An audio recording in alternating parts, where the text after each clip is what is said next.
Okay.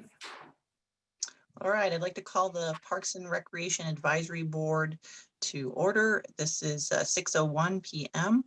I'm Cassie McClure. I am a chair and representative for District 1. I'd like the other district people to announce themselves. Board members, please. Robert Harrison, District 2.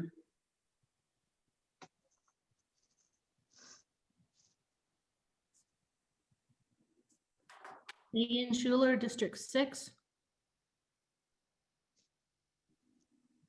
Stan Engel, District 4.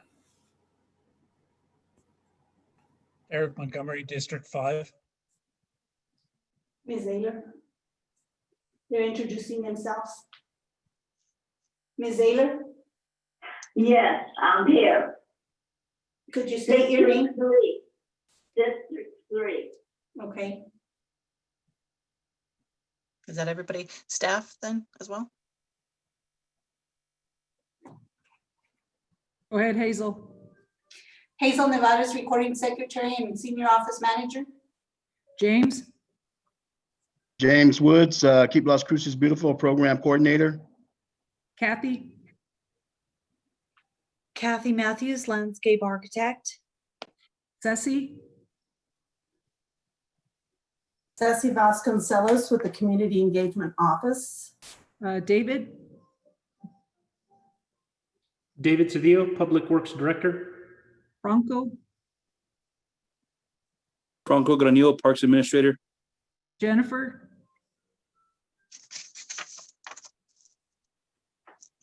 Jennifer Morrow, the interim engineering administrator for the Public Works Department. Joyanne. Joyanne Lucetto, management analyst for Parks and Rec. Phil.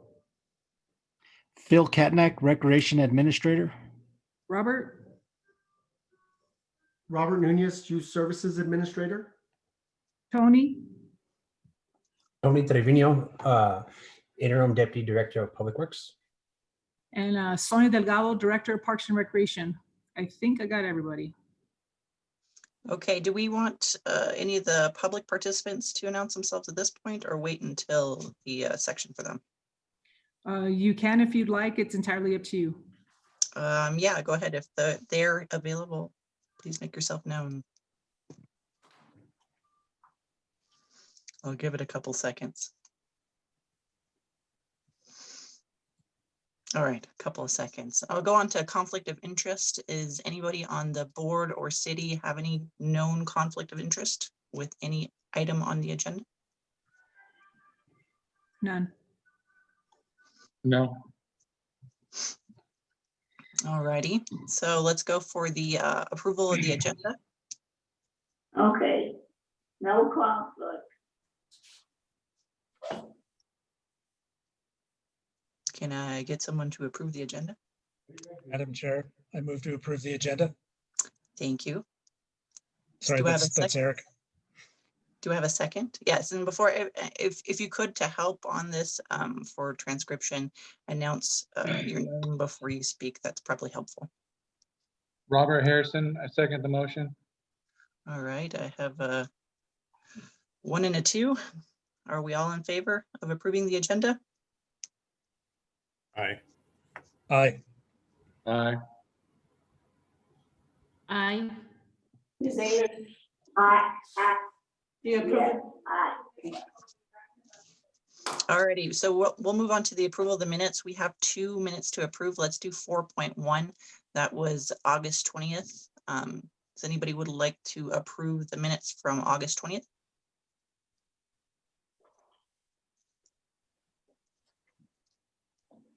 Madam Chair, this is Megan Schuler. I move that we accept the minutes from August 20th. All right. Madam Chair, this is Stan Engel. I second the motion. Okay, moved and seconded. All in favor? Aye. Aye. Any Aye. opposed? No. Okay. Let's go for 4.2. Oh, Ms. Ayler, do you approve that the motion to accept the minutes of August 20th? Yes, yes, It just happens when some of the people talk, it's so loud, I can't hear what they're saying, but Okay. that's okay. So you let me know and then I'll say whatever I have to. Okay, All right, moving on to the 4.2, the minutes from October 15th. Does anybody move to approve those? Madam Chair, so moved. This is Eric. All right, do we have a second? This is Megan Schuler, I second. All right, moved and seconded. All in favor? Yeah, Aye. Aye. Stan, was that you? Yes? Oh, yeah, no, I said aye. Okay. All right. unanimous? Unanimous, yeah. All right, moving to public participation. I believe Hazel has the controls. What I'd like to announce beforehand is I have a timer here. We're going to continue with our rules that we have in person as well to keep it to 3 minutes or less. And I'm not sure how the controls work to select the person to go first, but I'll let Hazel or Sonia do that. Okay, so I believe Gregory Mr. Shervanek wanted to talk. Mhm. So, Can you select him? I don't seem to have any control of that.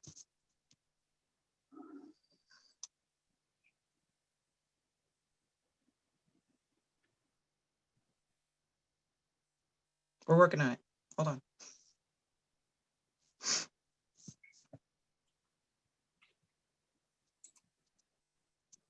let's see where I can find him.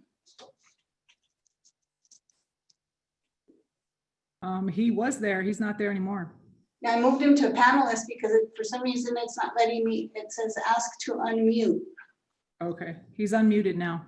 Okay, Mr. Shervanek, can you hear us? I can hear you now. Thank you. Okay, perfect. All right, your 3 minutes starts now. Thank you. Chair McClure and board. Warmest greetings to you and your families. I hope you are all safe and well. I also extend the same wishes to the Parks and Recreation staff attending and those who are taking care of the parks.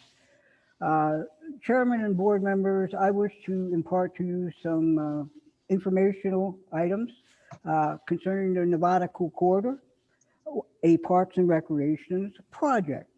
August the 16th in 2018, I and 20 other people attended a presentation on this project in your boardroom. August the 15th, the day before, the Sun News detailed the project, the vision, and presented a cost factor of $250,000 minus $200,000 that was pulled from HUD funding. As of 2018 and 2019, the city put it on the budget, still under Parks and Recreations, and it was valued as a budgeted item of a little over $400,000. The project wasn't started until April of this year, 2020. During this Monday's city council meeting on the 16th, the budget director, Leanne Demuch, gave a presentation concerning Fund 4400, and the file name was the Nevada Cool Corridor. Under the bookkeeping that they're using to track funding and budgets, it was an expense against actuals. And my bookkeeping dictionary says that the actuals are the amount of expenditures paid out. According to the documentation presented at the meeting concerning the Nevada Cool Corridor,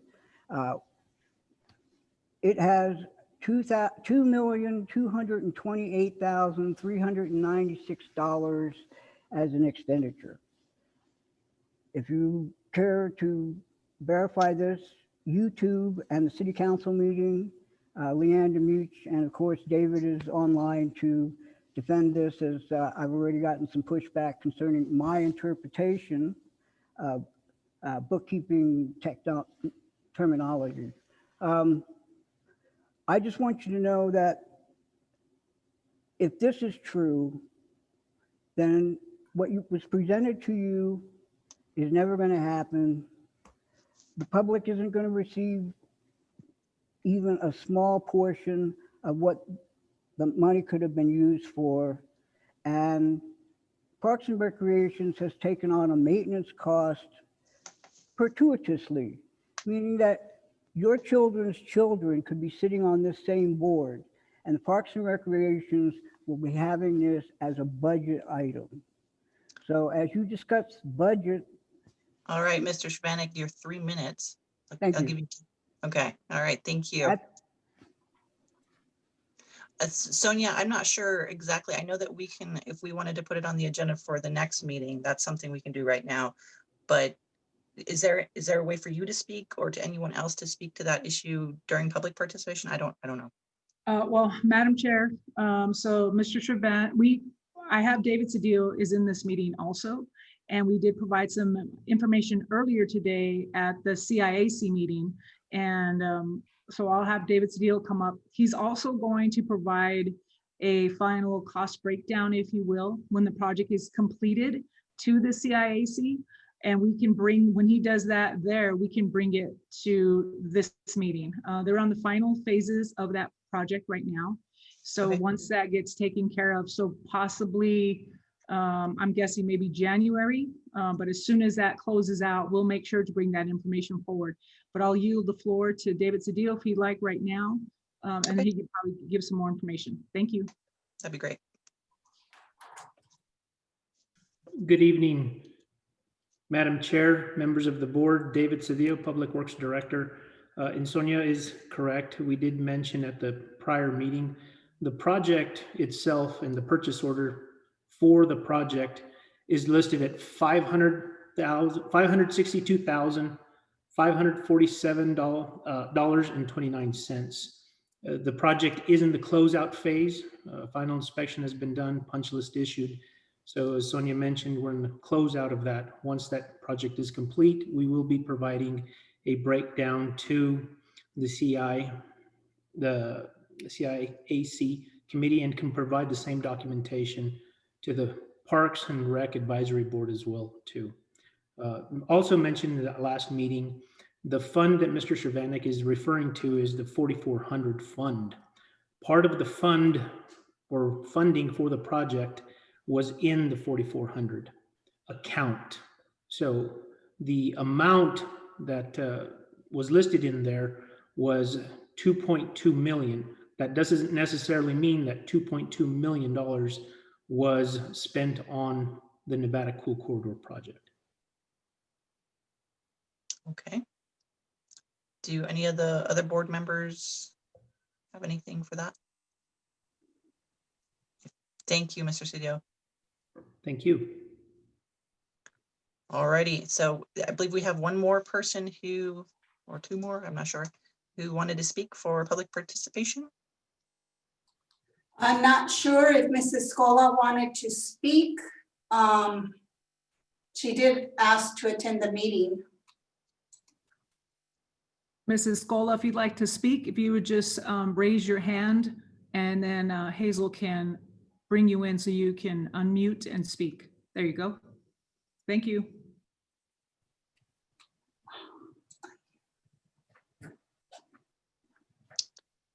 Alrighty, Mrs. Scola, if you're there, I'm going to start the 3 minutes now. I can't hear. They're not talking yet. No, thank you. I don't know. No, thank you. Okay, all right, thank you. All right, was there anyone else, Hazel? Do you know? Those are the only two. Alrighty, so then we'll go to 6, old business, and the first is 6.1, Go Bond project update with Tony Trevino. Good evening, Madam Chair. Thanks for having us again here today. I know we didn't get to this presentation last month, but I'm here to give everybody an update with an up-to-date status update from last week, a presentation that would have been given to the city manager. So I will go over the Parks and Rec projects. Let me share my screen here.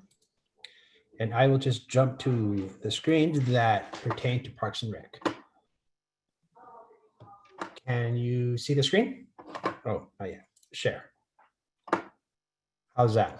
Now we can see it. Yeah, thank you. Okay, so we'll start off with East Mesa Public Recreational Complex. We've been having several meetings with the BLM, the Bureau of Land Management, who is the leaseholder for the site that the city does have an agreement with to construct this facility. Right now, the design development documents are under review and will be sent to BLM for review once they're at 90% complete. With this, I will be reaching out to the BLM district manager to expedite the review because they do take several weeks as a normal process for them to do the review. So I will be reaching out to them to discuss the importance of this project and our GeoBond timeframe that we have to meet. So once we get those submitted, we will move forward with that. A paleontology or a paleology survey was conducted at the request of BLM, and those have been provided to the BLM. So right now, the design development was complete at middle of this month, last week. So we have those plans for review and are moving forward as planned. Two other projects that we have going on in relation to this are the two access roads.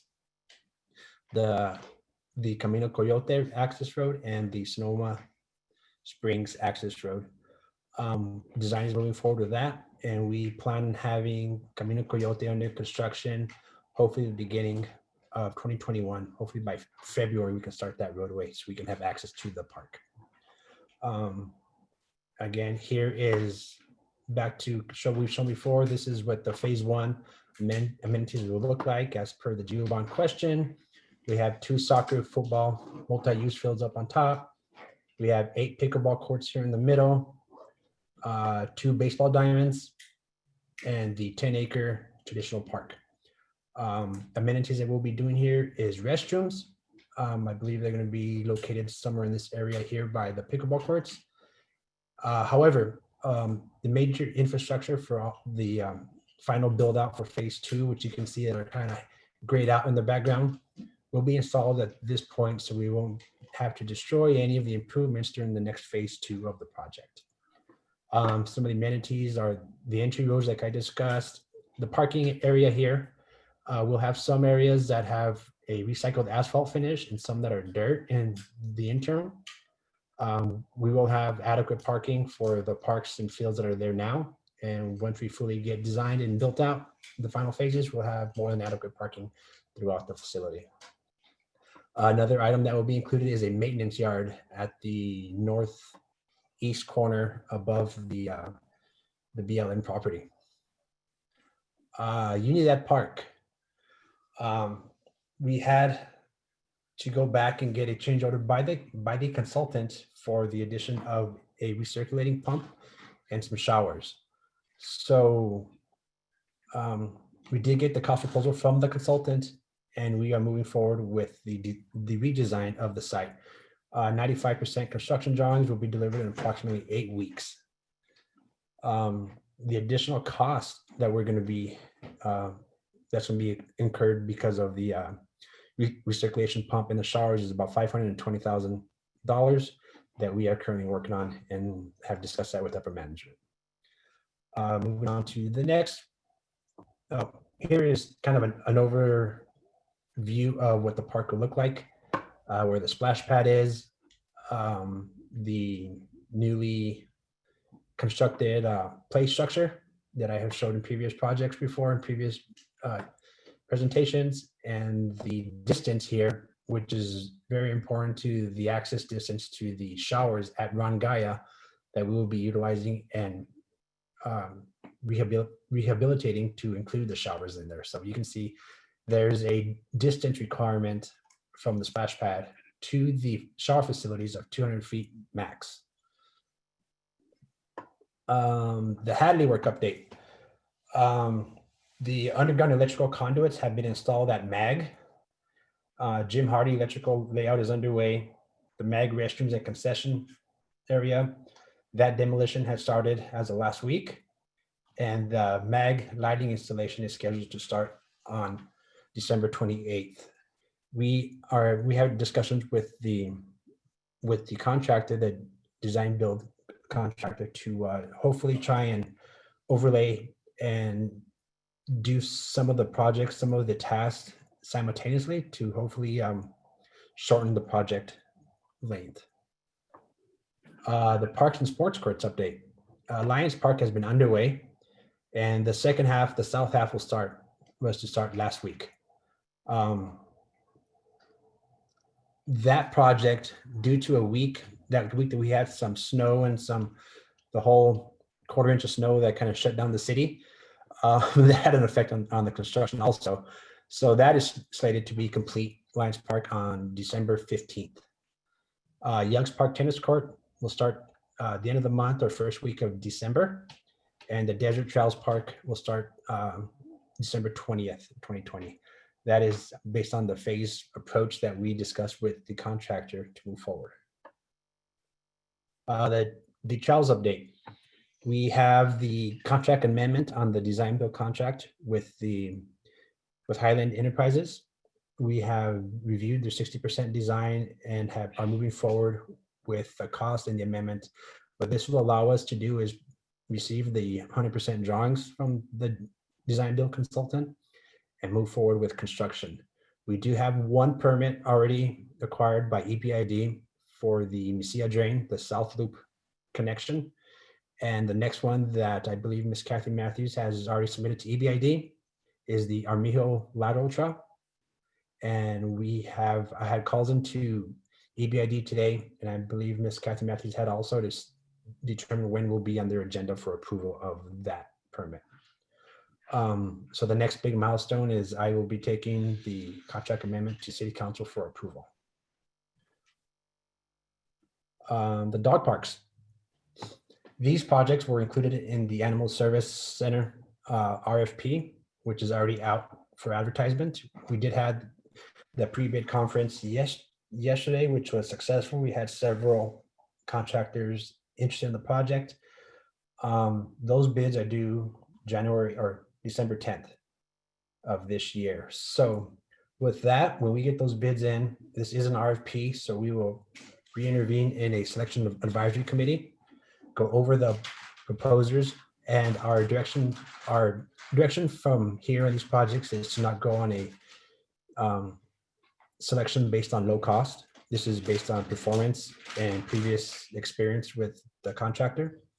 So once that's selected, we will go back to City Council for a contract approval for the actual construction of the Animal Service Center, as well as the 2 dog parks they're at Rinconada and the other one at Burn Lake.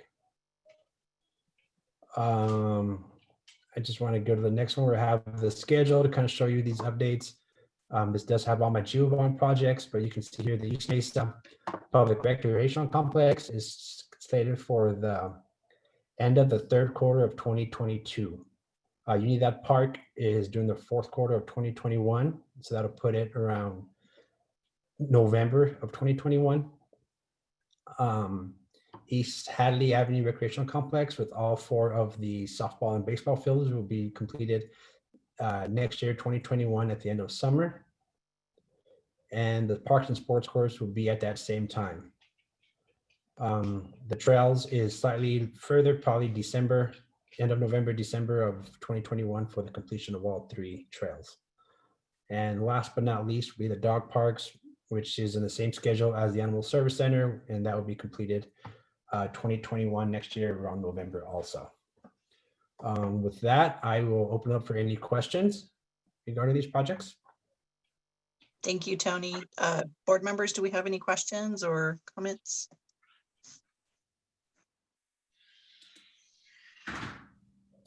Don't all talk at once. It's okay. No? All right. Thank you, Tony. I don't think there's any questions on this. All right. Going to 6.2, Parks and Recreation Program / COVID procedures. Sonia? Good evening, Madam Chair, members of the board. Sonia Delgado, Director of Parks and Recreation. I'm going to have our administrators speak to all the things they've been doing with COVID. There's a couple things I wanted to remind everyone is we just recently, with the newest public health order, our facilities are closed. We did not put up barricades in the parks this time around. We had a lot of barricades that were either moved or broken, and so we had to replace those. So we just put the notice out there. We do have some security that's out and about, trying to remind people to wear masks if they see people in the property without masks, and to let them know that the facilities are closed. And of course, the mass gatherings too, they want us in groups of more than 5. I also like to let everyone know that we stayed completely whole. The city has not put anyone on furlough, and we're still intact. We don't have everybody out in the field working. Our parks team is, our recreation team, the facilities are closed, but we still have them doing other things. So I will let each of the administrators talk about specifics, and I'll start with Franco, and then Robert, and then Phil.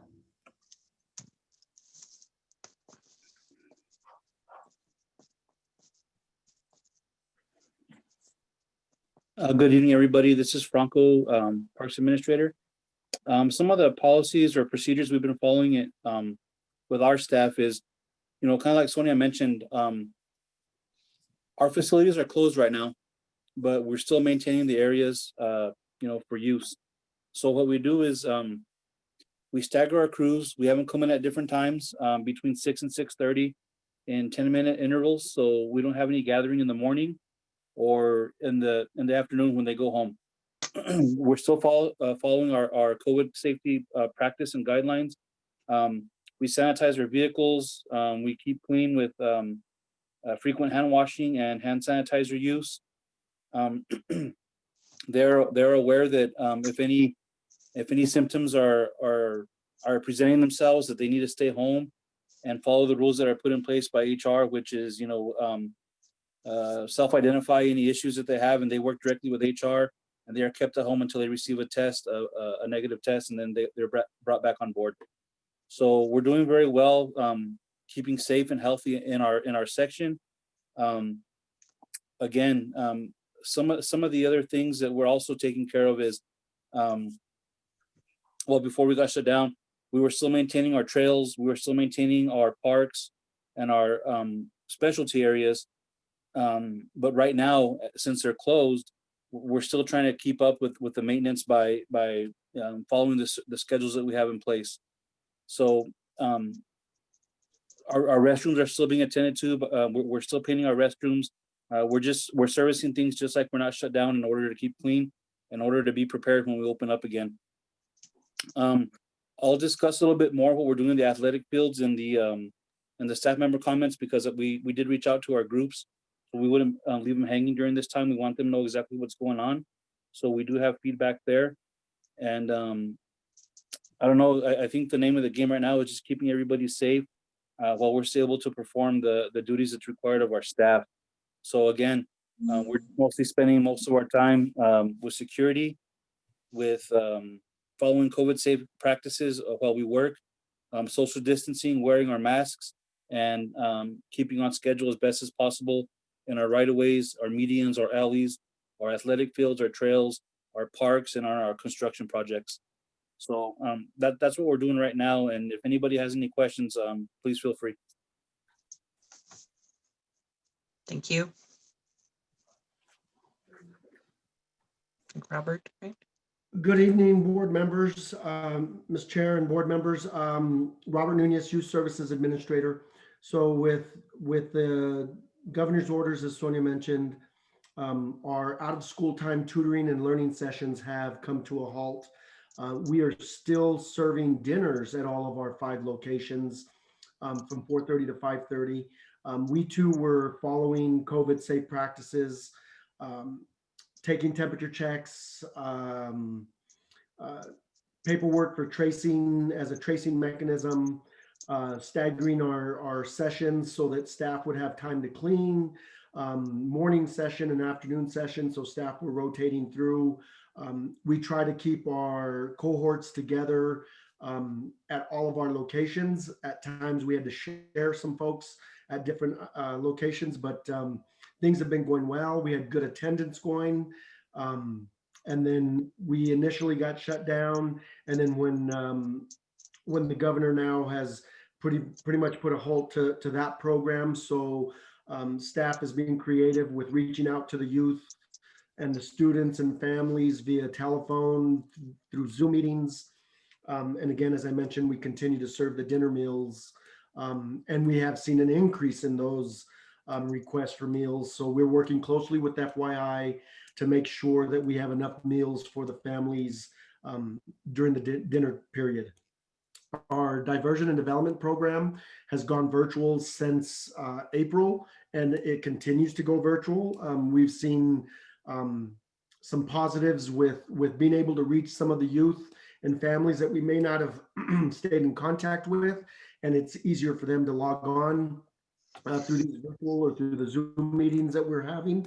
And then we've also seen challenges of some families not having that technology available for them. So we're really working through as any obstacles we can, and it continues. We're still seeing some referrals coming in from JPO and some informal referrals from counselors and public schools. So our numbers are still not have they been in the past, but we are consistent in what we've been doing now for this fiscal year. Our Keep Las Cruces Beautiful program, Mr. Woods and Miss Medina will be speaking about an art project that we currently have going on through the YCC program. And we are continuing that program as the grant end date is December 31st. So we're going to try to get as much as we can done with that.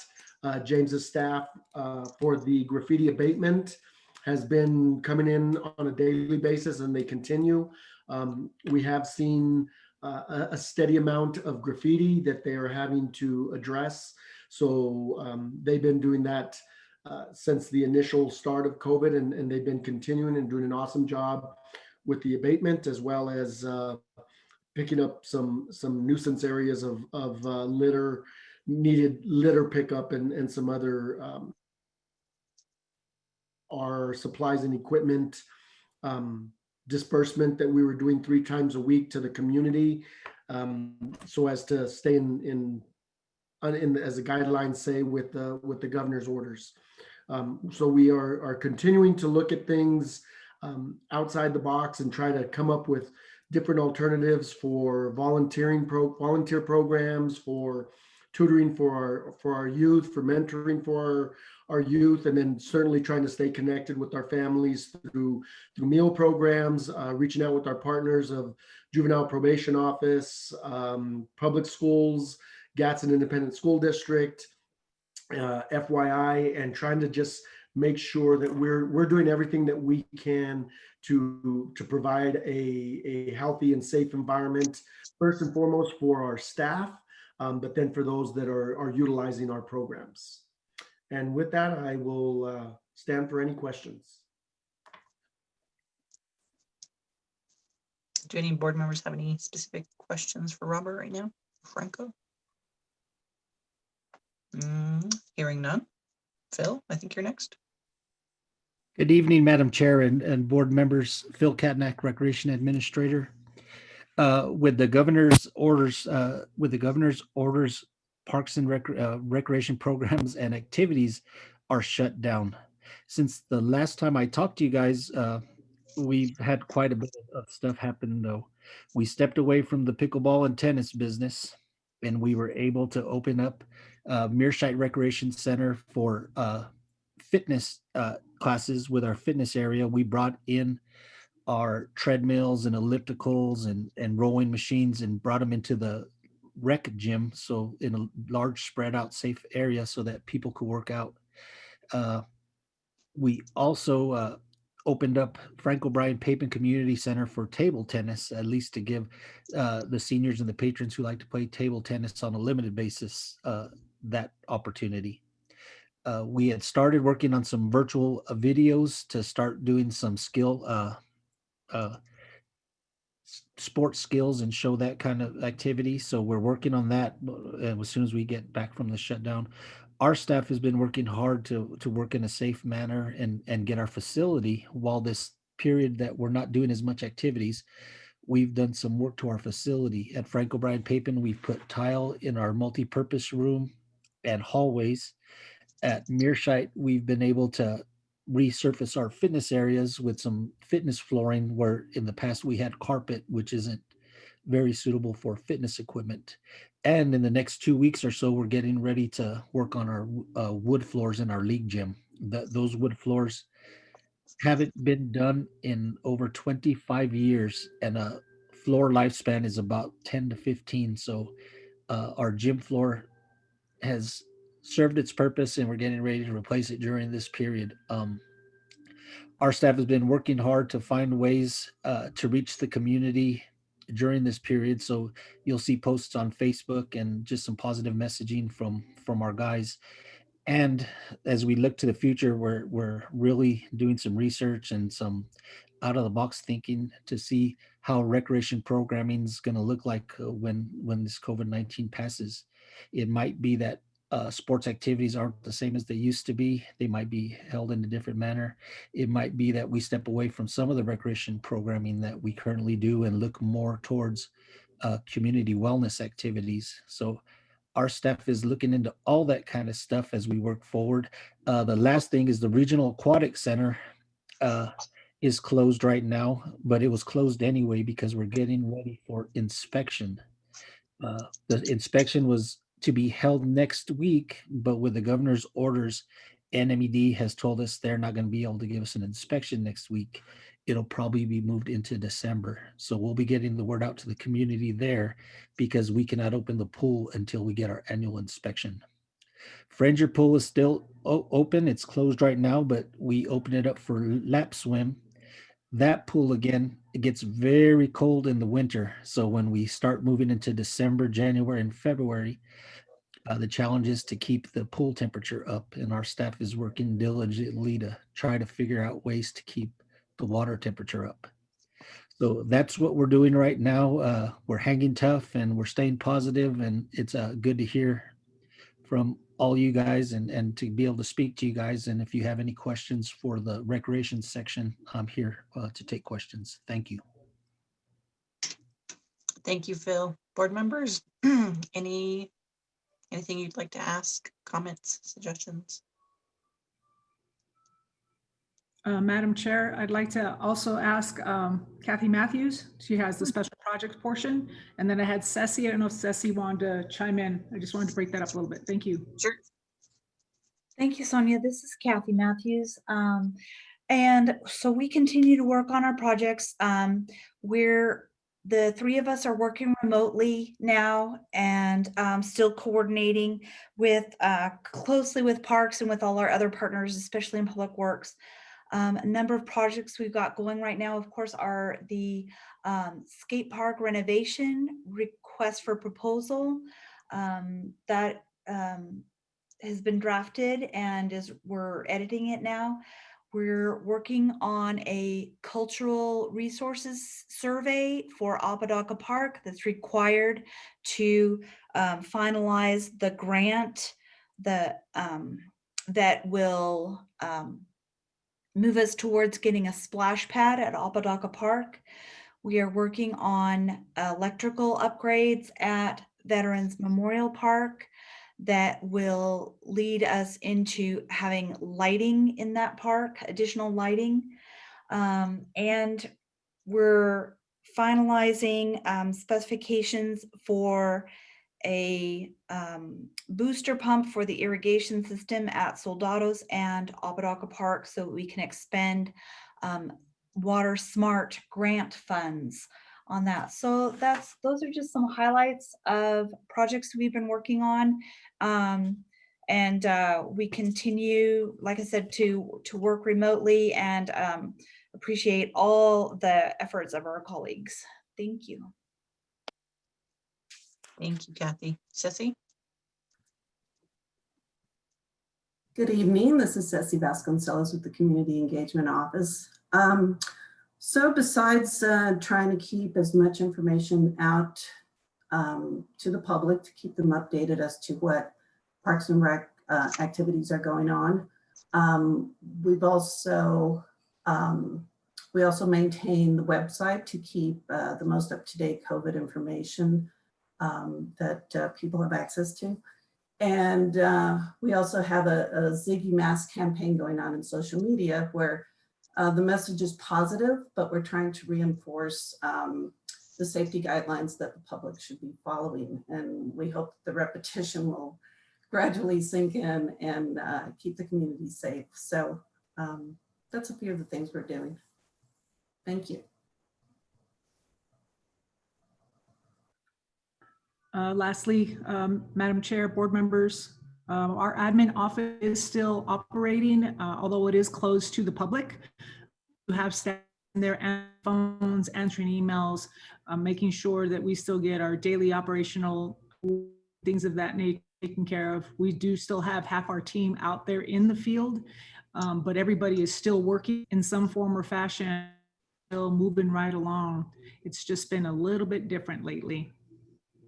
We'll stand for any questions or any comments. Well, thank you all for the sort of trying work that we're all sort of involved with in the weirdness of everything. Board members, do we have any? Just wait for anybody to jump on the mute button. Oh, Robert? Oh. I'll jump on. Am I unmuted or? Yeah, you're good. Okay. No, I was gonna ask with Kathy, and I know Hazel sent a couple different emails out recently in the aspect of the skate park, and Kathy was talking about redoing the skate park. Is there any options? I know one for the renovation, that capital outlay of the 800-some thousand, and then the new skate park itself was 100,000. Is there any way to intermingle the money, or are they both set aside and already written for the aspect of renovation and then new? Madam Chair, Board Member Harrison, this is Kathy Matthews. We have two sources of funding for skate park projects at the moment. Both are state legislative funds, fund grants. One is for $100,000, and it is specifically designated for design of a new skate park. And the other grant is for $845,000, and it is specifically designated for renovation of the skate park. So we conducted the assessment of the existing skate park, so we would be able to get our estimates of what the cost and what the scope of work would be to renovate the existing skate park. And we have that, but that assessment we have put out to the public one more time just for comment, and so that folks can let us know if this is the way they want to go or which option they want to go with. There is a movement per se in the skate community within Las Cruces with the idea of swapping those two grants, namely making the $100,000 grant available for renovation and making the $845,000 grant available for new construction. That is something that would require state legislative action in their upcoming session. And it puts both of those grants in a sense at risk of being taken back or denied for reallocation. However, there does seem to be quite a bit of support for making that happen. Madam Chair, Board Member Harrison, I hope that makes some sense. No, that's good. I've seen kind of, I know how you're referring to that movement. I've kind of seen some of that movement going on as well through different social media sites. So, and then I was having trouble with the internet from Mr. Trevino's presentation to Ms. Delgado's, but I know we're doing so much stuff. I wanted to ask Mr. Trevino something, and I know we've done so much stuff, and I forgot about the splash pad being at the Unidad Park. Is that going to interfere with the Rongaya fields for the littler baseball fields in that aspect? Mr. Harrison, this is Tony Trevino. Your question was, is the splash pad going to affect the Rongaya T-ball fields? Yeah, are those fields affected with any of the Unidad Park improvements? No, sir. What they're actually going to be getting is a newly reconstructed restroom area.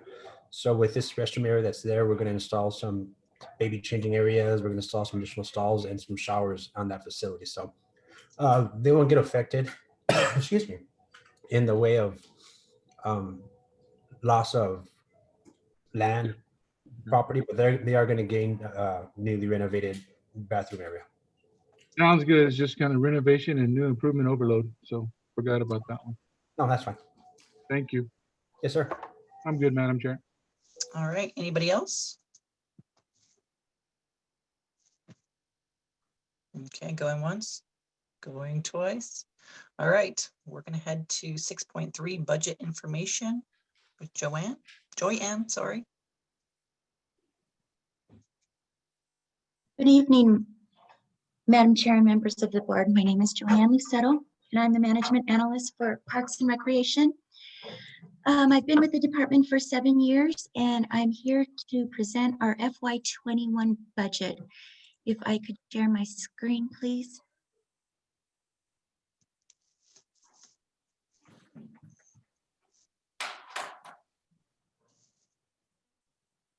Let me know if you can see that. Starting, hold on. Yeah, I can see it. Can everyone else? Yeah. All right, so this first report is our budget by program, but general fund only. So this report shows what each program received in budget for operating and capital. As I go down the programs, you'll notice that not every program receives capital budget in the general fund. That's usually in non-general fund, which I'll show you next. So the first program is Office of the Director. And they received $194,000. Second project or second program is Special Projects, and that is used for unbudgeted and unplanned projects, and they received $69,000. Can I ask real quick? Next is part of the- construction part of the maintenance. Special projects, is that COVID related expenses too, Sonia? Madam Chair, we haven't, actually we have.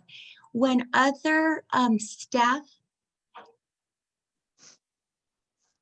Kathy, I don't think there is any COVID in yours, is there? Madam Chair, Joanne, no, we haven't had any COVID expenses. Thank you. All right, construction maintenance, they received $101,000. Keep Las Cruces Beautiful received $35,000. And remember, we're only talking about general funds, so this doesn't show their grant. Medians and right-of-ways, they received $654,000. Parks, sports fields, and community forestry, they received $2.1 million, and they did receive $69,000 for capital, which will be used for the smart controllers. The next 4 programs are from the recreation side, which include health and fitness, $197,000, community recreation, $288,000. Our employee wellness received $49,000, and skills development received $45,000. And the recreation side did not receive any capital in the general fund. Next is community events, which is where our 4th of July, music in the park, movies in the park, that's where these expenses are paid from, and they received $310,000. At a school time, $111,000, and our last program is youth development and diversion. They received $20,000, and they also received a grant, but it doesn't show here in the general fund. So this brings our total of operating and capital only to $4,200,000. As far as our personnel for general fund, we have 7 million. We have 115 full-time employees, 18 part-time, 2 seasonal, and 95 contract. And the contract employees usually consist of lifeguards, fitness instructors, youth services monitors and leads, which go into the out-of-school time program. So to give you a total of general fund, which would include personnel, operating, and capital, Parks and Rec received a little over 11 million. One more portion on this is our revenue. So we forecasted 900 that we would bring in 973,000 in revenue. And every year we've come closer to meeting that budget until last year when COVID started and our programs were canceled. So as you can guess, we've had a very slow start at meeting this year's budget with COVID still in effect. Are there any questions on general fund budget? Board members, anything that you might have questions on? I have a question. So what is the, where does the revenue go to? What I don't. Madam Chair, the revenue is when we bring in money for fitness classes, for leagues, for our programs. And yeah, and what is that? Where does that get saved, or how does that, or does that get dispersed back into the? It doesn't. Yeah, it goes into the general fund. Correct. Oh, okay. All righty. Yeah, we aren't able to use that. Gotcha. We just budget how much we think we're going to bring in. All right. Anybody else? Questions? No. Going once. Going twice. Thank you, Joanne. Sorry about that. Oh, he's coming. Computer's different and Wi-Fi is not working well. Okay. I would just like to ask Ms. Delgado where she feels the shortcomings are and where there would need to be improvements. Madam Chair, members of the board, Sonia Delgado, Director of Parks and Recreation. That's a very good question. Actually, now with the Go Bond, and we've been giving and letting City Council know and administration know that with these Go Bond projects coming online, we're going to need more staff. For example, with the trails, we're going to need a whole trail crew because right now we don't have one. We'll need some additional people there. When the new facility, athletic facility gets built in a few years, we're going to need some additional members also so they can take care of that. Right now, our team does a very, very good job, but we have some shortfalls on the park side. We need some additional individuals. Like I said, we don't have a trail crew. We have people that are doing 2 jobs. We have some of our athletic staff team that work the trails as well. But right now we're okay because the fields aren't being utilized. But when we have the fields going, they get very, very, very busy and we have a lot of demand. And now that we're getting more trails and people are using them more and more often, we need to have more people out there on a more regular basis. So we also need to expand our recreational programs. We want some new facilities. And to do that, we need more bodies. If we were to expand into the schools, we would need more staff so we could do that. The same with our out of school time program. We've talked about expanding just about everything that we have, but to do so, we would need staff. So we'll never turn down an opportunity to grab a personnel team member. We will always advocate for those. We probably send forward every year. We will do the same thing again this coming budget cycle. And just like all the other departments out there, we're all vying for that #1 slot. So we'll see what we can do, but we'll continue moving forward. Was this one based off the peak performance?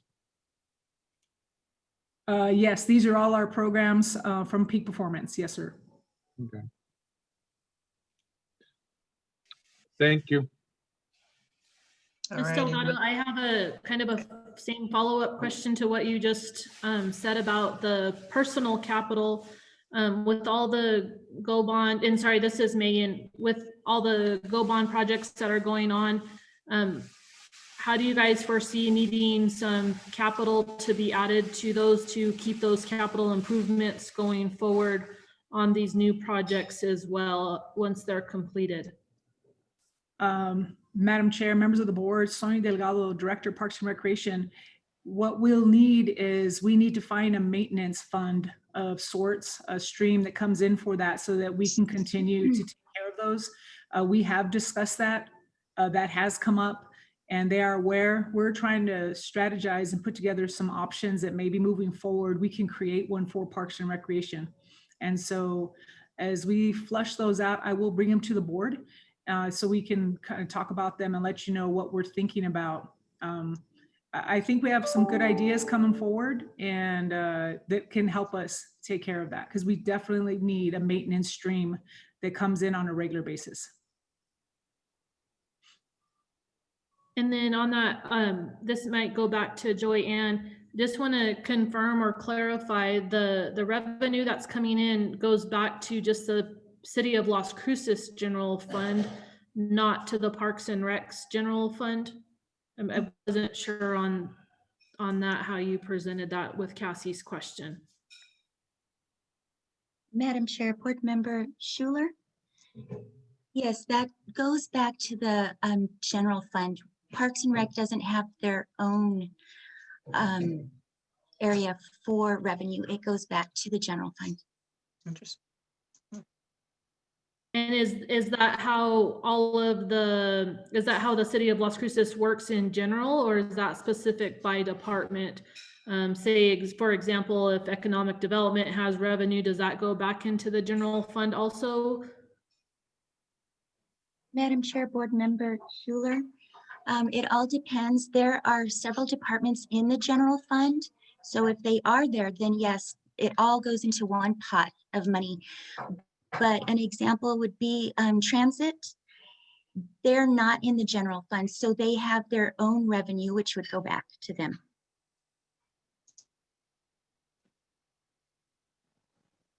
Madam Chair, Board Member Schuler, another example of that would be our utilities department. They are an enterprise fund, so the money that they generate is utilized for their department, and they don't receive any general fund dollars. But everyone else, yes, we definitely live in the general fund, so any dollars that we create with revenue has to go back into the main pot, but we don't get to utilize our own. I hope that helped. Yes, it did. Thank you. Anyone else? I don't think so. All right. Thank you again, Joy-Ann. Thank you. Madam Chair, members of the board, I have one more slide. Oh, okay. So the one I just showed you was general fund, but we do have budget elsewhere. So please let me know if you can see this one. Capital 2.8 million. Do you see that on your screen? Yes. Okay. So this report is Parks and Recreation total. And this one includes such items as capital improvement projects, grants, legislative funding, special revenue funds. That's where this is shown. So I won't go through each program like I did with the general fund, but note that normally the expense type that is new in this one is the capital. So Program Office of the Director, sorry about my clock.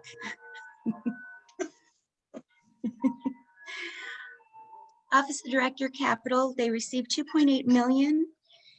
This portion of the budget is the park development fees. So this is where our capital improvement projects are located. That's why it's so high.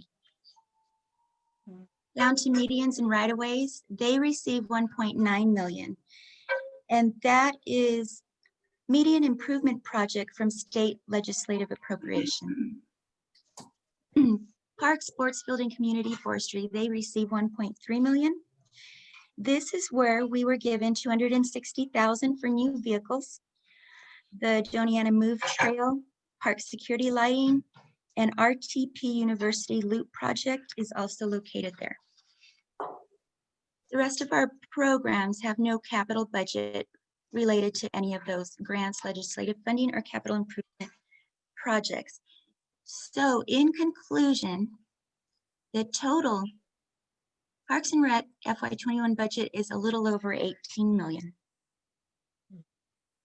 So just to give you an idea of this budget process, we're preparing to start FY22s. And we have a meeting scheduled for the beginning of next month. That's when I have meetings with all the program managers. They tell me what they would like as their budget. I get that all together. It's approved through council. Then it gets approved through the state in May to be ready to be used next July. So are there any questions on this one? Board members?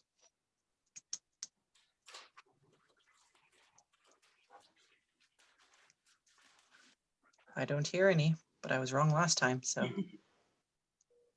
Going once, going twice. Any more slides? I have one more thing. Sorry Okay. about that. I was Oh, you're asked to good. give a quick overview on peak performance. Okay, go for it.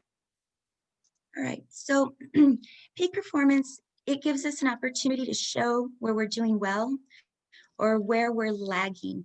So if we're not performing where we should be, and it's because of budget restrictions, this is when we can ask for more budget. So Parks and Recreation, we collect data on over 145 measures, and we collect that data quarterly.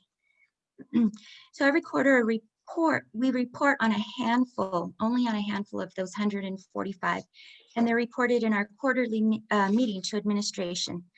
And I want to give you a few examples of what we reported from this quarter. So one of them was 60% park and facility rentals completed online. So that means that our target is 60%. Right now we're at 0%, and that is because the program that we have right now doesn't have that capability. So we have already been approved, and the PO has been cut to get a new software, which is called RecTrack, and they do have the ability to put rentals online.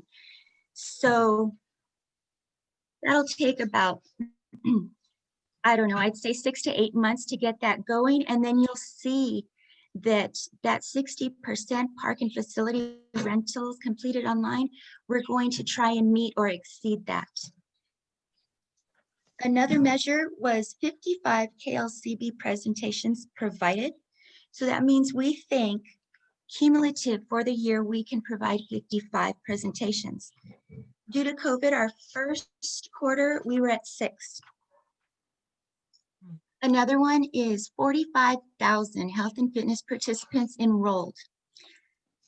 Our goal is 45,000, and we exceeded that last year. But due to COVID, quarter one, we had 8,200. And the last one is 90% construction maintenance schedules met.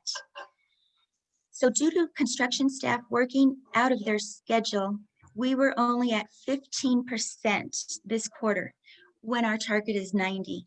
But to give you an idea of what this number has been before, in the past, we've met 80% of that target. And the city has purchased a program called OpenGov. We're going to start using that. That's going to show these peak performance measures for every department. And once it's set up, it'll be on the los-cruces.org website. So any questions on peak? Not from me. Board members? Do you think you guys are going to get a reprieve on peak for COVID? I would hope. Not on peak per se, but you just mentioned something where you're talking about that, and I was talking to different people, and you were talking about the online scheduling and for park and rentals with the Aquatic Center and also Mearshite. Have you guys looked into, or is there existing now? And I just don't know in the aspect of online scheduling. I know talking to different people that like to use the Aquatic Center and kind of hard to schedule, especially during the COVID time. Is there any online scheduling available? Open question to anybody. Madam Chair, Board Member Harrison, the online scheduling is mainly to schedule a park for a birthday party. We haven't, or are not going to do any online scheduling for the Aquatic Center because fitness classes are, I can't think of the word, they're drop-in. So there wouldn't be, it wouldn't really be necessary to have someone get online and reserve it when they just go in and get in the class.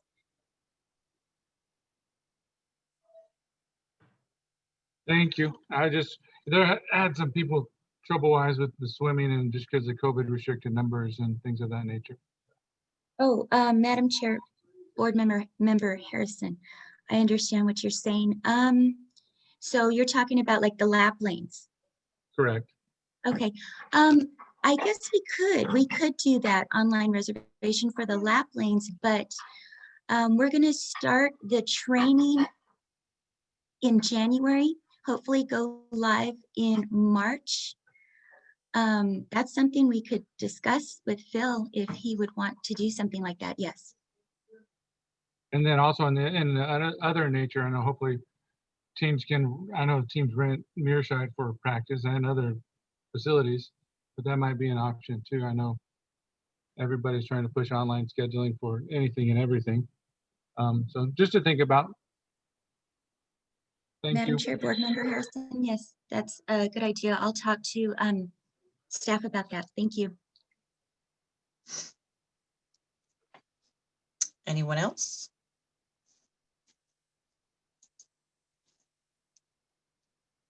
Okie dokie. All righty. I think you're off the hook, Joanne. Thank you. Thank you. All right. So, moving on to action items. We have 7.1 YCC Community Art Project with Robert. Madam Chair, board members, we are currently have a grant with the YCC program, and we are doing a mural project. And if Hazel, you can help me share my screen. Thank you very much, ma'am. Mr. James Woods, Keep Las Cruces Beautiful Program Coordinator, along with Ms. Laramie Medina, the facilitator of the mural project, I'll be the slide mover, and they will be providing the information regarding this mural project. Robert, I did allow for sharing of screen. I believe I have that. Okay, there we go.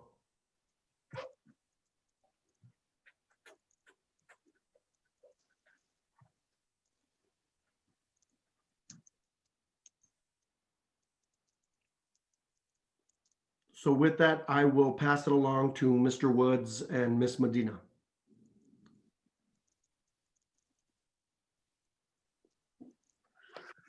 Madam Chair, board members, thanks for having us.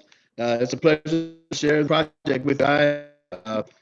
We have some crew members that have been working really hard to accomplish this project that's coming up here in the next few weeks. Next slide, Robert.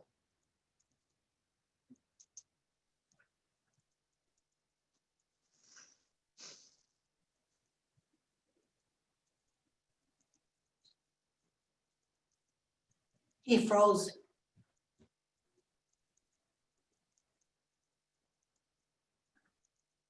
Do we wait for him to come back or?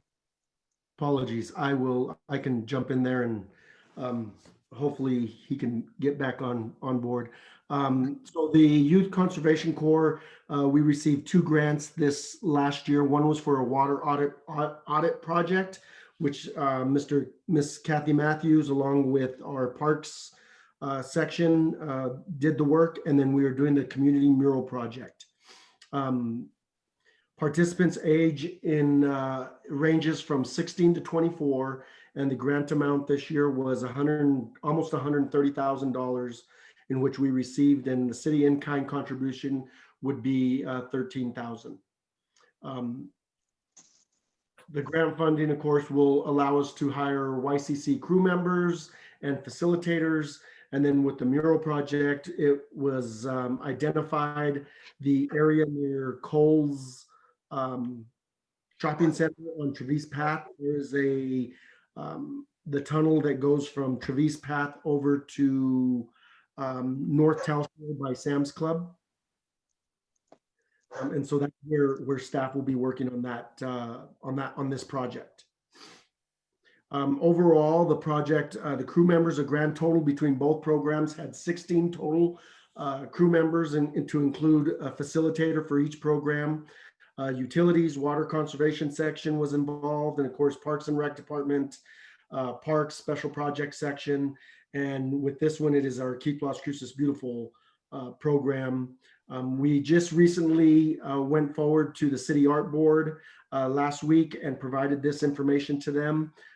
They approved our plan to move forward with, and now we are bringing it forward to you all to also provide you the information and request approval to also move forward.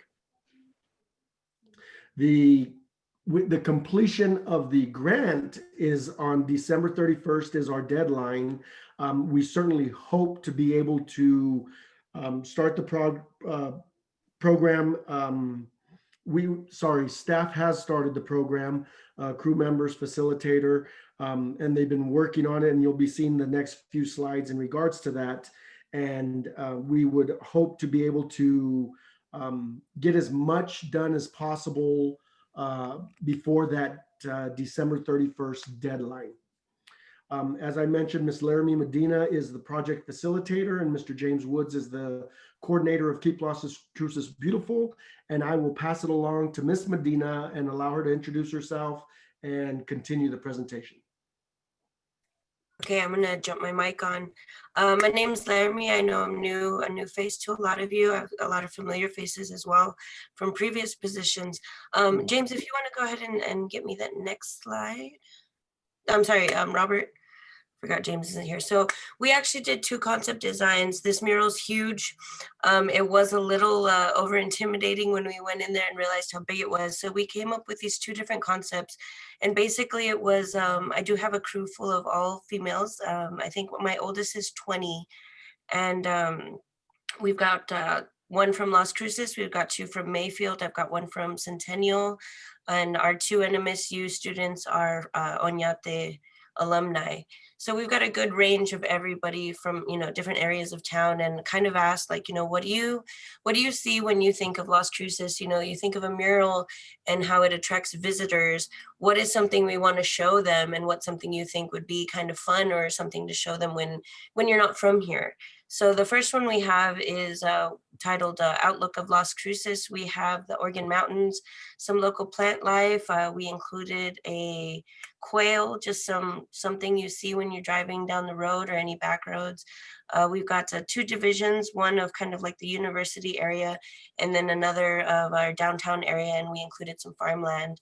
And when this goes up, of course, it's not to scale.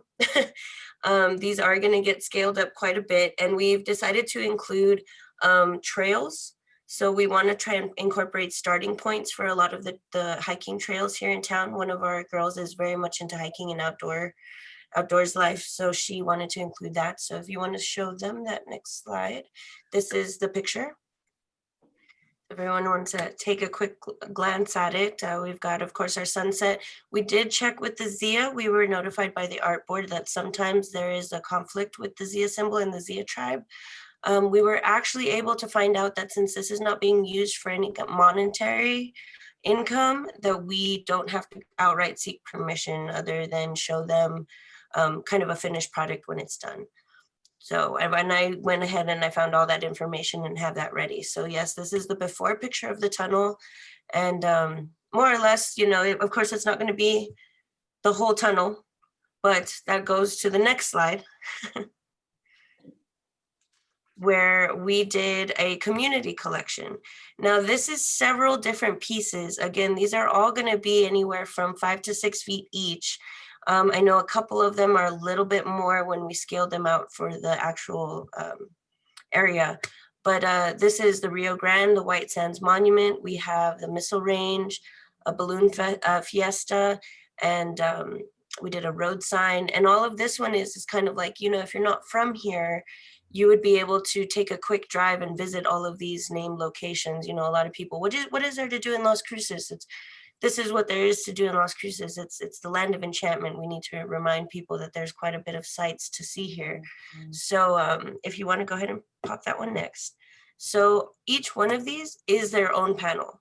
Each single one of these little ones is a 6-foot panel on its own that will be going in and filling the space up. Again, that Rio Grande is more than 6 feet, obviously. I think that came out to be like 10 feet. And there's each one of these borders we have around is just kind of an example, so we could look at a collection of them and kind of pick and choose which one we wanted to go in between each sample and each location. So we did talk to the art board. They were a little bit concerned about, other than the Zia symbol, about a time frame. But let me tell you, these girls have gotten together and just kicked it out of the park, really. They have come together as a team and put this all together in a very timely fashion. And I am extremely confident that we will get as, I mean, I'm not going to say that it might be complete, but I really do want to say that if it's not completed by December 1st, it's only going to be missing about a week. And that was more due to the fact that COVID this week has kind of hindered our progress a little bit. We've been doing half days, and I've had the girls have to separate a little bit and of course maintain social distancing and work on these panels from home a little bit, which kind of takes away from our teamwork and our ability to communicate as well. I don't really know what else to say. Do we have any questions or any, I mean, I'd love to hear compliments or concerns or. Board members, I'll leave it to you first. Does anybody have any questions, comments, suggestions? Concerns? Did we forget somewhere? Hi, good job. Sorry, I'm talking on everything, but I like it. I love it. Was there a Picacho Peak in there somewhere? We can put up, you know what, I'm not originally from Las Cruces. I have family who is, but I definitely think we could squeeze something in there. It was, you know, something I've reminded the girls that these are going to be brought much bigger. So we will have the space. I would fully support throwing Picacho Peak in there. I love that area and I know the family. They're great people.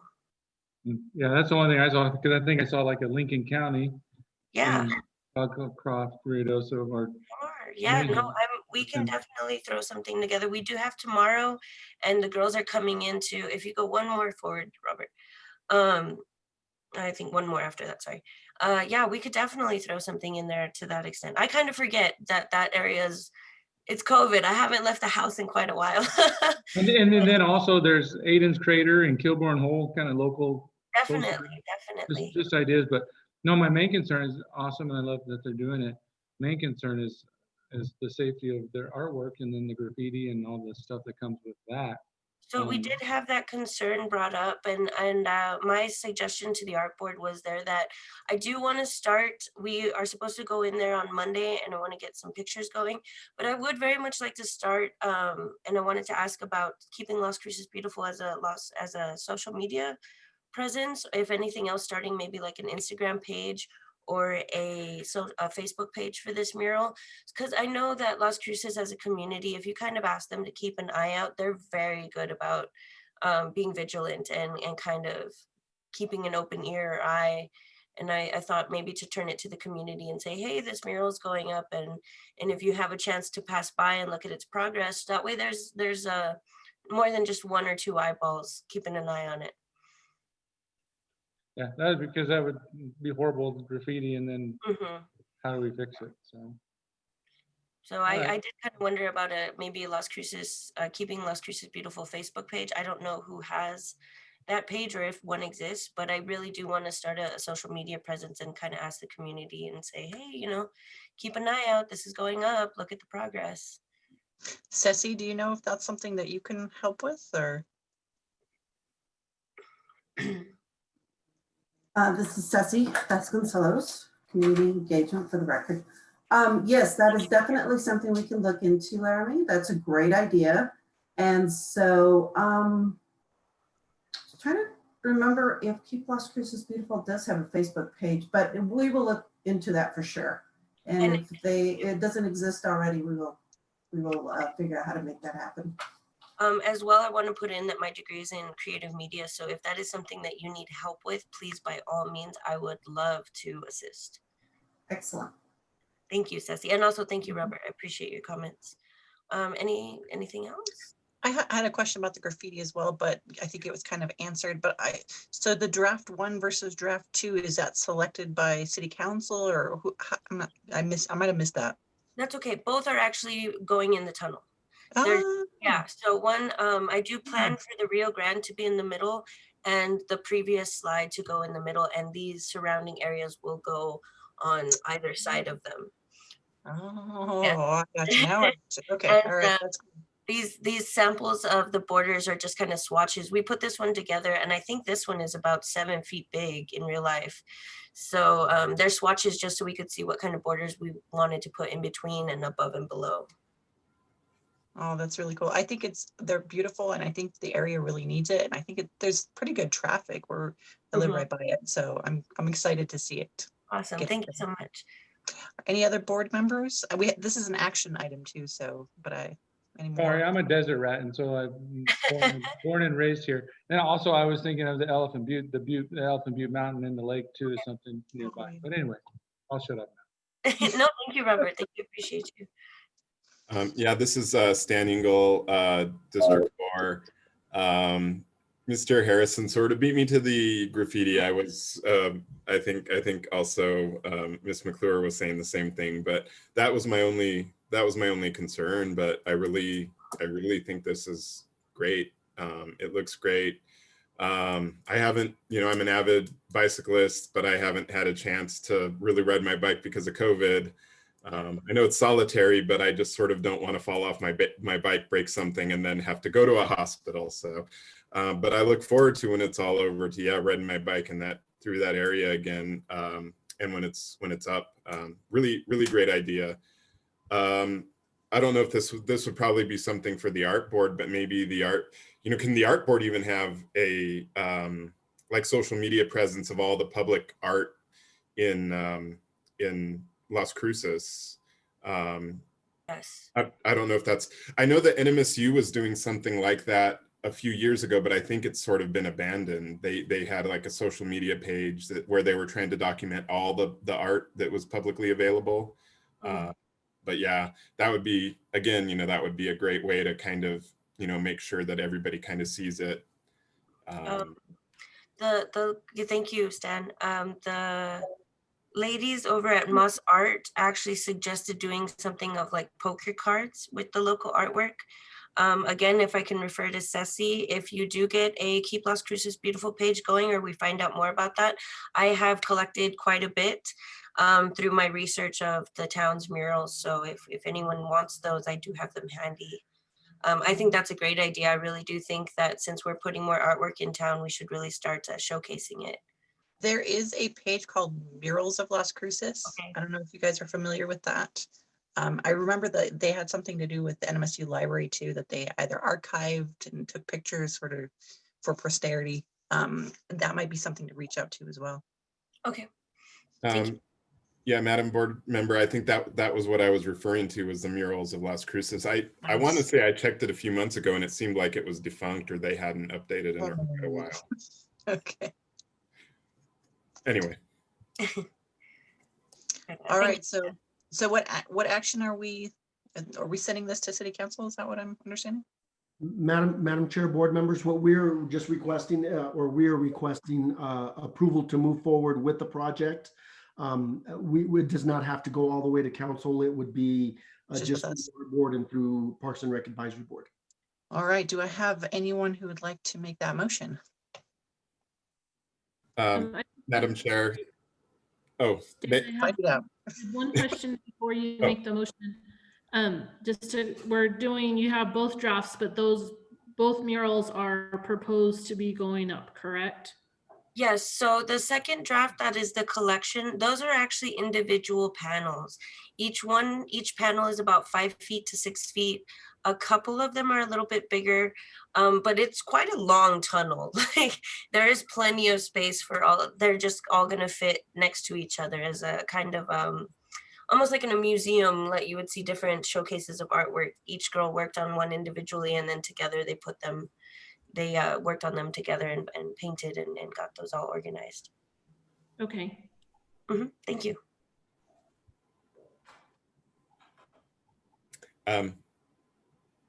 Okay, I guess I was about to make the motion. So Madam Chair, I would like to make a motion that we approve the continuation of this project.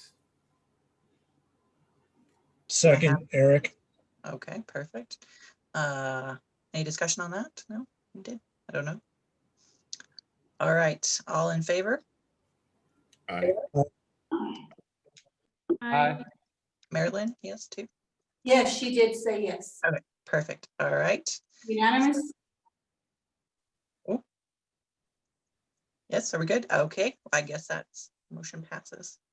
Continue on. I look forward to seeing it. Thank you very much, madam. All righty. Let's move on to 7.2, December Parks and Rec Advisory Board meeting by me. So December, sometimes we have meetings, sometimes we don't. I think last year we had 2 because there were special meetings and it was a little, I don't remember. It's been a minute.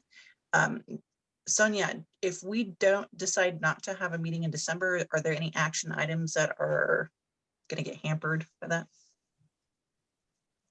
Madam Chair, members of the board, Sonia Delgado, Director of Parks and Recreation. I don't think so. I think we're okay for December. I thought maybe a couple of them would come back up from Go Bond, but after the update, it sounds like they probably won't be coming back until January or February. So I think we're good. I do still have David Cedillo. I don't know if Tony's still on the line. Oh yes, Tony's still on the line. I don't know if he thinks anything's gonna be coming up this way from his end. I can let him chime in if he'd like. Thank you, Sonia. Madam Chair, I don't foresee anything coming in within the next month or so with the project. The next thing might be just the final design of the East Mesa Public Recreation Complex, final design, but I think we've had all the approvals as needed. However, if the Parks and Rec Advisory Board would like any update at any time, please just reach out to Public Works, and we will be happy to present and give you all an update. Okay, so on the table is not meeting at any sort of virtual table even next month to basically hold off until January. Do I have a motion from anyone who would? Madam Chairman, this is Megan. I move that we cancel December's meeting and reconvene in January. Do I have a second? Second. All in favor? Aye. Aye. Aye. Marilyn said aye. I said aye, yeah. Okay, I think that was unanimous. All right, moving on to 8 discussion items. 8.1 Sports Leagues Association meetings with Franco. Good evening, everyone. This is Franco again, Parks Administrator. I just want to give a quick update on a meeting that we recently had. I believe it was November 10th.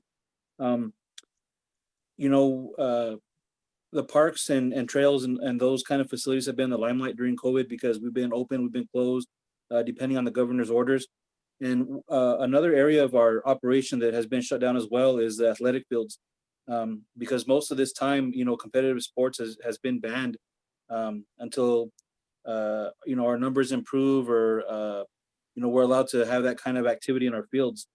So I want to let you guys know kind of what we've been doing during this time to let the athletic field users and the specialty field users know what's going on during this time on our end. So I want to let you guys know that Rudy Trevino does make monthly outreach to all the sports field users who do have a normal activity schedule at this time of year or whichever time of year it may have been, and lets them know that our fields and our permits have been canceled for that time due to the governor's orders. So all the leagues have been updated monthly at the very least via email. And of course we are closed again, like I mentioned, because of the governor's orders and we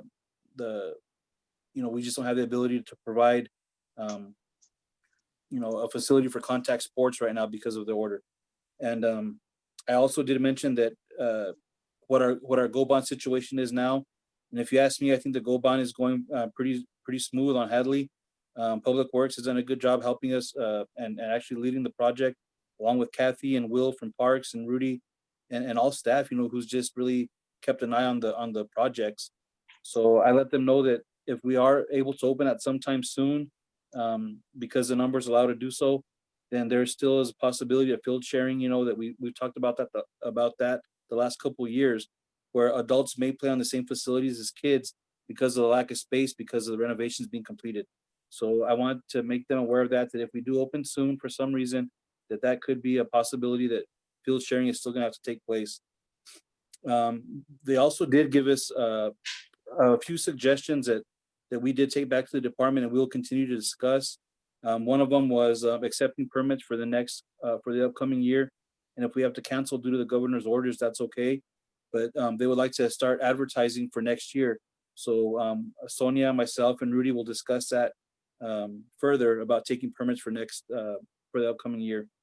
And another group mentioned that because normally we take tournament permits first and then schedule league, we drop league in because of course tournaments supersede league play in our fees and charges policy. So one of the directors of a league asked us if we could consider using league as a primary, I guess, kickoff, because we might not be able to have tournaments due to lack of travel and lack of participation. So I thought that was a pretty good idea, and we'll discuss that as well. And finally, the last thing that came up in that meeting was a plan of reopening, which Sonia, Rudy, and I will discuss further. It's a tough thing because parks are wide open, trails are wide open, and there's a lot of chances to social distance in those areas. And it's a little bit different in athletic fields because, while they are wide open, you congregate, in the middle of a ball field in a dugout as you walk in, things like that. So there is a little bit a better chance for transmission there. So we have to be really mindful of that on top of our game when we do submit a plan to reopen. And I think Sonia will assist us with that. So, to keep a long story short, I just wanted to let you guys know that we have made outreach to our sports leagues. I would have liked a little bit more participation in the meeting. It was a good turnout and a successful meeting, but we didn't get 100% participation. But, it's very difficult to get to that level. So they are aware of what's going on, and we will keep them up to date with our next steps with reopening or with the governor's guidelines. So that was the main point, just to let everyone know that they have been updated. Thank you. Thank you. Any comments for him? Questions from the board? Thank you, Franco. All righty. Guess we're moving on to number 9, staff member comments.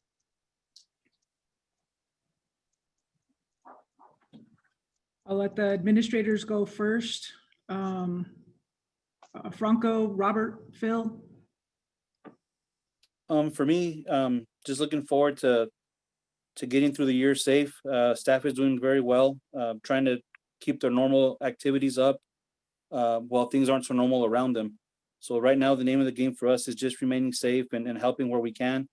And just hopefully we get to do these meetings in person again sometime soon. And, just wish everyone well for the holidays since we're not going to meet again until January. So I appreciate it and thank you. Thank you.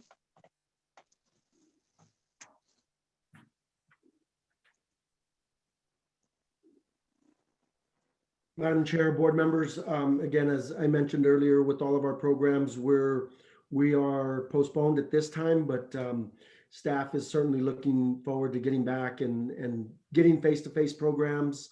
But again, as I mentioned, are reaching out to our youth and their families via Zoom, phone calls, as much as possible, just trying to help them with their academics, and then also just anything else that the kids need that we can help out with. As Franco mentioned, have a happy Thanksgiving. Continue to stay healthy, be safe, and we'll see everyone in 2021. Thank you, Robert. Madam Chair, board members, Phil Katnack, Recreation Administrator. I just wanted to take a minute to lay a heap of praise for my staff for the great job that they've done in this entire period from March till now, and the great job that they always do. And I also want to thank all the Parks and Rec staff all the way across the board. Very dedicated group of people, and a very very professional and a very caring staff. And I want to thank you guys for these meetings, and I want to wish all of you a happy Thanksgiving, a Merry Christmas, a Happy New Year, and we'll see you in January, and we look forward to the opportunities that come up in the year to come. Thank you, guys. Thank you. And we have Kathy, Ceci, and then Hazel. This is Kathy Matthews. I guess I jumped the gun when I did my COVID report, and I gave you a rundown of some of the projects we've been working on. So that's already part of the record, and let you guys know. So I guess I'll join my colleagues in wishing everybody happy holidays. I hope you stay safe, and we'll see you soon. Thank you. Hazel, did you have anything? Yes. Stay safe. Happy Thanksgiving. Merry Christmas. Happy New Year. We'll see you in 2021. All of you, hopefully in person. Thank you for all you do. Sonia? So we got Ceci. Oh, yes. Hi, this is Ceci. I lost my unmute button for a second. So if you're not following the Parks and Recreation Facebook page now, please do so. And we appreciate you sharing any post to your own social media network. And other than that, happy holidays, stay safe and stay healthy. Thank you. Okay, I think that takes care of the Parks and Rec team. I don't know if anybody else had anything else before I go. I think I got everybody. A few things. We just recently had a BMX meeting. Just the other day. So the BMX board came forward and they want to make some improvements on their facility. They asked for us to give them the same dollar amounts that the skate park received. So I explained to them what they did, that they went up to Santa Fe and asked for funding. And so I laid out that process for them. I'm going to get them some additional information, contacts for the legislators, senators, et cetera, so that they can start that same process. I also offered the same assistance that we're giving everyone else. And I told them that I will do my very best to put together we need about $30,000 to do an assessment of the facility. So then they have some idea of what kind of dollar amount they're going to be looking for and asking for at the state. And then we'll also have a process for that and put it on the CIP, et cetera. So we had a very good meeting with them. And I think they're getting really excited about that. So looks like we will continue to have lots and lots of projects come our way. I just want to share that one. I'd also like to mention, I know that board member Eric Montgomery had asked about some information on the water or the aquatic, how the water is being distributed, how we take care of it, how it's filtered, how it's cleaned, et cetera, et cetera. So we'll be putting that presentation together and we'll bring it forward to the board, probably January or February, but we'll bring it back and we'll make sure utilities will join us as well. And we'll get that all taken together, all put together, I'm sorry. And Phil Katnack will be our lead on that one. Also, thank you, Sonia. You're welcome. Also, AARP is giving us a senior fitness park. So I will be going to council probably in January, and they want to have it put in place by May of 2021. So we're in the process of looking for a space. So we'll become in January, you come back, that'll be one of your action items for sure, to talk about that. And they're paying for everything. I just need to find the land and we'll take care of the maintenance on it, but they're bringing everything else to us. So that was just a few days ago, I got that one. So that's coming along the way. Did you apply for that or? No, Las Cruces was selected. They selected a city in every state, and Las Cruces was selected for New Mexico, and they approached us. Interesting. Yeah, that was great. And I wanted to comment on the mural. Somebody had mentioned there used to be a map or a website link.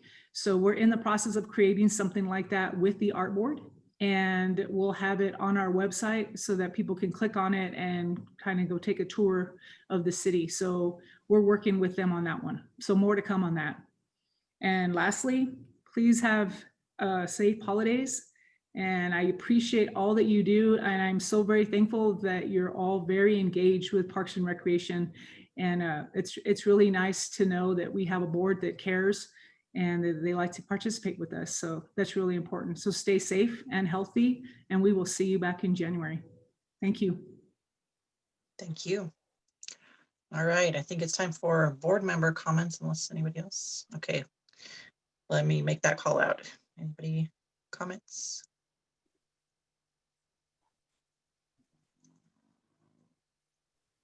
Going once? I'm surprised. No one? Megan? Do I see that? I don't have anything but to just give kudos to everybody. Please pass on our well wishes to all of your employees and thank you for everything that they've done. Not only this year, but every day and those kind of things, and happy holidays, and everybody just stay healthy and stay safe. And let's look forward to 2021. Anyone else? Robert, Eric, Taylor, Stan. do you have anything you want to comment on? Yes. Ms. Taylor does have something. This is Marilyn Taylor, and you know I missed several meetings due to health problems. I can't say enough for all the hard work that the board and the staff have done this year. I think you guys have done a great job, even though we had a virus that's been horrible. I think you all deserve a vote of thanks from me for all that you have done. And I hope by next month I will be able to do Zoom, because I'm hoping Sonia is going to teach me how to do Zoom. And I look forward, even though I'm a little old lady, I will be part of this organization. Thank you again. Have a nice Thanksgiving and a great Christmas, even though a lot of you can't do any traveling. Thank you. And good night. Thank you, Ms. Taylor. My pleasure. Stan, I see you. Okay, go for it. Yeah, I would just like to also echo the comments of praise to the Parks and Recreation Department and staff, and to wish everyone a happy Thanksgiving and a happy holidays. Hopefully we'll all see each other again in 2021, and just keep those masks on. Keep that little bit of distance. We're all doing it for each other, and we'll see everybody soon, I hope. Thank you, Robert or Eric.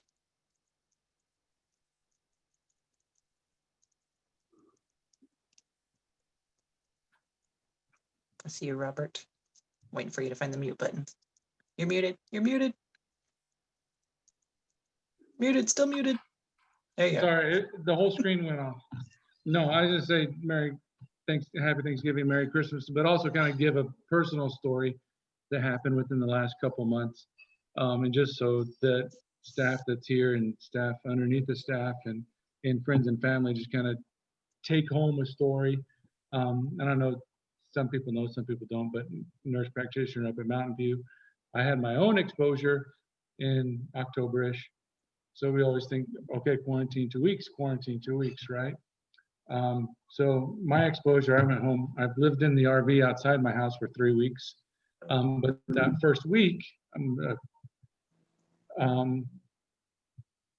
probably day 11 or 12 is when I actually started getting symptoms and then tested positive and kept working and everything. And thank goodness I'm fine, family's fine. But take those 14 days serious, because the incubation period is from 3 to 14 days, and mine was 11 and a half to 12 days. And thank goodness I didn't get any respiratory stuff.